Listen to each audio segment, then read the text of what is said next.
mixed up our order of worship a little bit this morning. So if it seems a little like we're not quite sure exactly where we're supposed to be, that's the reason why. This morning we are finishing up our sermon series called A New Perspective. And I am reading today from 1 John chapter 4, verses 7 through 10. Dear friends, let's love each other, because love is from God. And everyone who loves is born from God and knows God. The person who doesn't love does not know God, because God is love. This is how the love of God is revealed to us. God has sent his only Son into the world so that we can live through him. This is love. It is not that we loved God, but that he loved us and sent his Son as the sacrifice that deals with our sins. May God help us to understand the reading of this holy word.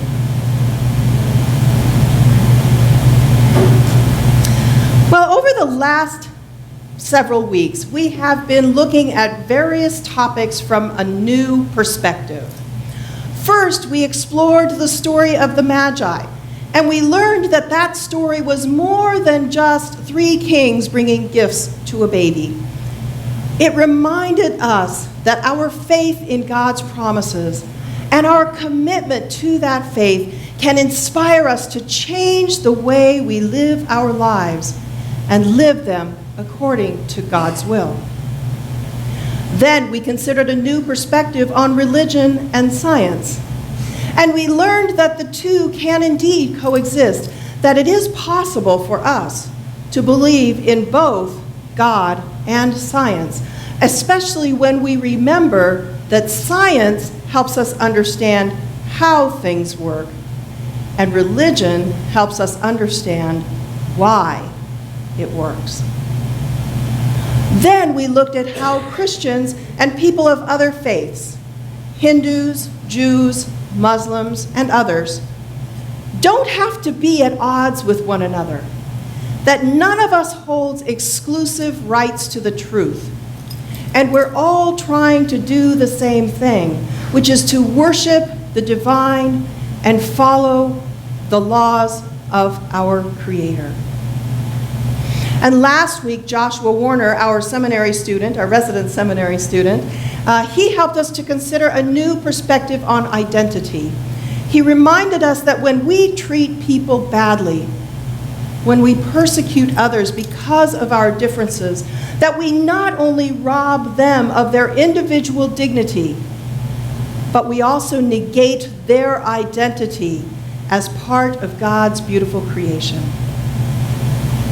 So, why was it important for us to take a look at all of these different topics from a new perspective? Because, quite frankly, some of us as Christians need to change our ways. We've learned that young people are leaving the church in droves, and they're doing it in part because of the way that some Christians act. Over the last few weeks, we've paid close attention to a study called Unchristian, and we've learned that one of the reasons why young people are leaving the church is because of the way some so-called Christians behave. The way that those people who call themselves Christians have not only treated them, but also treated the people they care about. And the young people who were part of this study were quite blunt about how they felt about Christians. They said that Christians are judgmental, that we are hypocritical, that we're old-fashioned and out of touch with reality, among other things. And because they perceived Christians as being all of these things, they simply did not want to be around us. And they, as a result, pulled away from the church. But it made me wonder, are all of us who are called Christians like that? Are all of us judgmental and hypocritical? Are all of us old-fashioned and out of touch? Surely there must be some of us who behave the way that Jesus wants us to behave. Aren't there? There once was a man named Bill. He had wild hair, and he wore a holy t-shirt and holy jeans.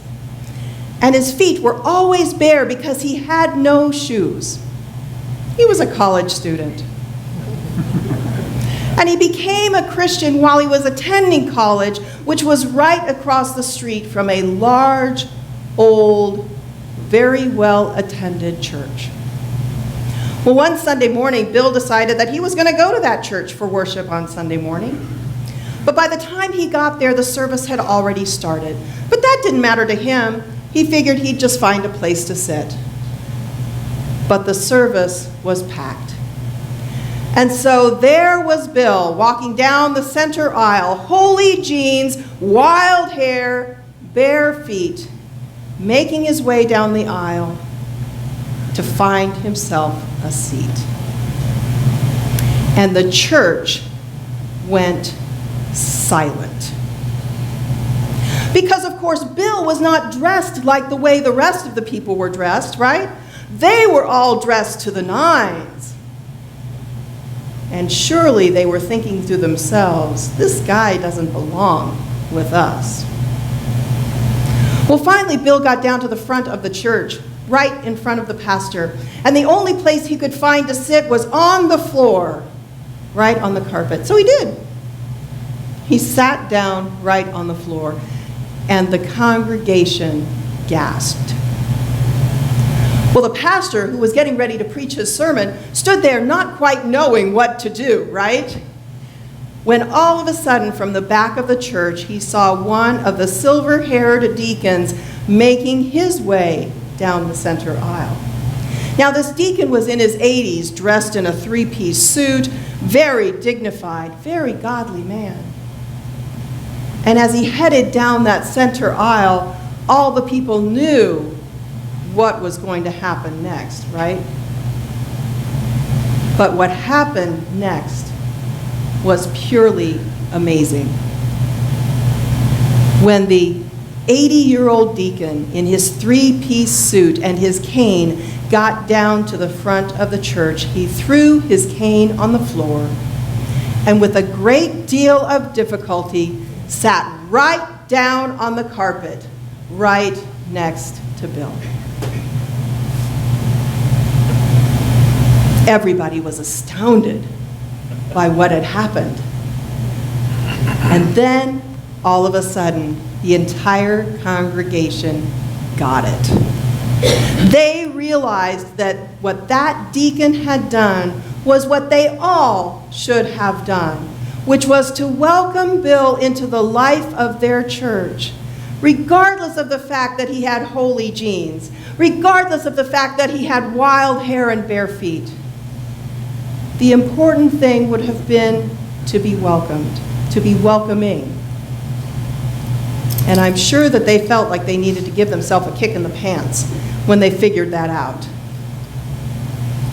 Wouldn't it be great if all Christians behaved that way? It would be truly awesome if every single Christian church was more welcoming, helpful, kind, and generous. But the truth is, many of them are not. And they give a boatload of reasons why they're not. And what's really sad is that some of those reasons that they give for not being welcoming and helpful and kind are also some of the reasons that we give from time to time when we know that we should be welcoming and kind, but we choose not to. Now, some of those excuses might include, well, I'm in such a hurry, I just simply cannot stop. There's nothing I can do anyway, somebody else will come along. Or I'm way too busy, my to-do list is way too long. I can't possibly get everything done that I need to do today and stop by the side of the road and offer a prayer and some help. We say that we don't want to give money to the poor because if we did, maybe we might not have enough for us. But the truth is we don't give money to the poor because we don't want them to spend them on things that we don't want them to spend it on, right? We say that we don't have time to sit and listen to someone else's problems, but the truth is we simply don't want to get involved. So yes, even those of us who are well-meaning Christians, we come up with reasons why we cannot help. But you know what I think? I think they're just excuses. I think they are just excuses that we use to convince ourselves that we really do want to help, but we just simply can't. They cover up the real reason for our behavior that young people consider unchristian, behavior for which we have been criticized as a denomination, and rightly so. Now, in some ways, I think that the parable of the Good Samaritan is also a parable about making excuses. Okay? To be clear, Jesus doesn't tell us why the priest and the Levite passed the man on the other side of the road, but I suspect that they had an awful lot of excuses running through their heads when they did. Now, maybe they thought that the man was already dead. And in the case of both the priest and the Levite, touching a dead body meant that they would be ritually unclean for at least a week. And that would mean that they would not be able to do their temple responsibilities until they were considered ritually clean. So it was a practical matter, right? I can't go and see if this guy is dead, because what if he is and I touch him and now I'm unclean? Or maybe they were afraid that the robbers who had beat up the man were still there. And if they stopped, that they too would be beaten up and robbed. We don't know what was going through their minds when they passed by the man at the side of the road. But obviously they had a reason for doing so. And unfortunately, because of that reason, they were people, religious people, who got it wrong. But the Samaritan, he was the one who got it right. When he came across the man, he dropped everything and did what he could in order to help. He took the man to a place where he could recover, and he even paid the bill for whatever was needed in order for him to get better. The Samaritan did the right thing, the Jesus thing, the compassionate thing, the loving thing. Being Christian, and you know, folks, I know I'm speaking to the choir here, because we do it. Being Christian means acting out of love. It means following the teachings of Jesus and caring about those in need. It means stopping and helping even when we're in a hurry. It means not being concerned with what a poor person does with the money that we give them. It means reaching out and offering a helping hand.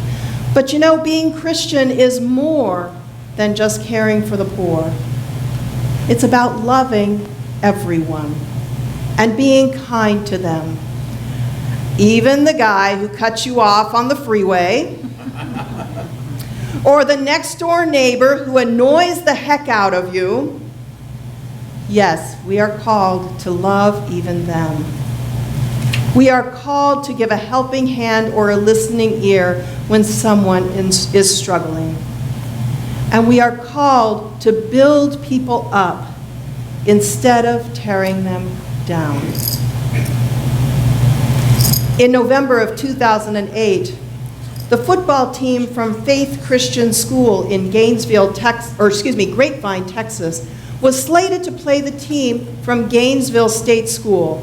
Now, there's something you need to know about the team from Gainesville State School. This was a team made up of kids who were inmates at a maximum security correctional facility. These boys who were on the team had earned the right to play by staying out of trouble and getting good grades in school. But because they lived in a prison, all of their games were played on the road. They had no cheerleaders to come to the games, and no fans to cheer them on. They also had not won a single game all season long. Now, many coaches would have seen this as an opportunity to put another win in the win column for their team, right? But the coach for Faith Christian School, Chris Hogan, saw a different opportunity as he and his team prepared for the game. Take a look at this video. Shall we get the lights?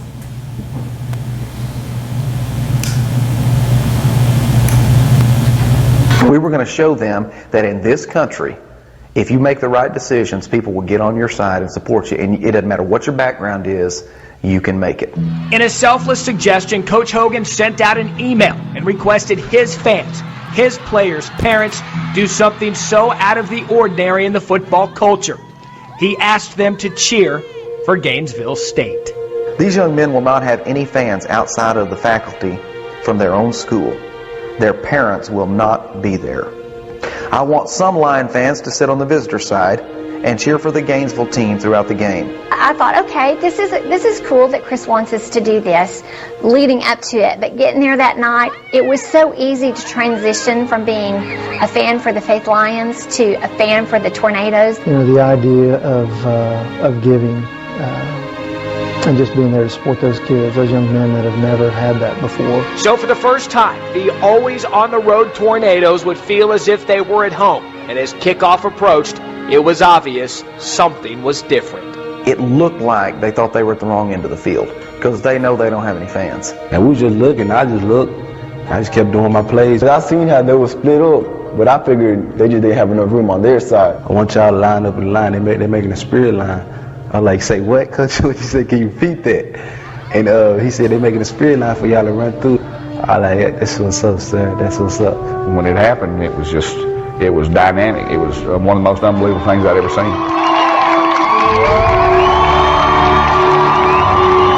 When I ran through this, like I felt like it was just like some, like angels or something. That's all I felt. Because I was just running through that fast as I can. I just feel the wind rushing my face. That feeling of being unleashed lasted throughout the game, and so did the cheers. We had a penalty like the third play of the game, and I heard booing behind me. I turned around, and it was the Grapevine fans. I remember when I was making like a play, I made a chopper, and people yelling my name. I'm like, I don't even know these people. They were just like ours that night. I can remember rooting for their little quarterback, and I felt like he belonged to me. Our kids were their kids, and their kids were our kids, and all kids were the same.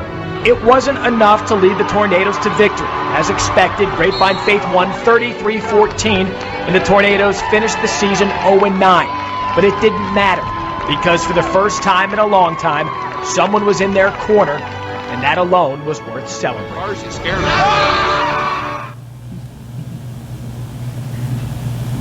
Oops. Not doing my job here.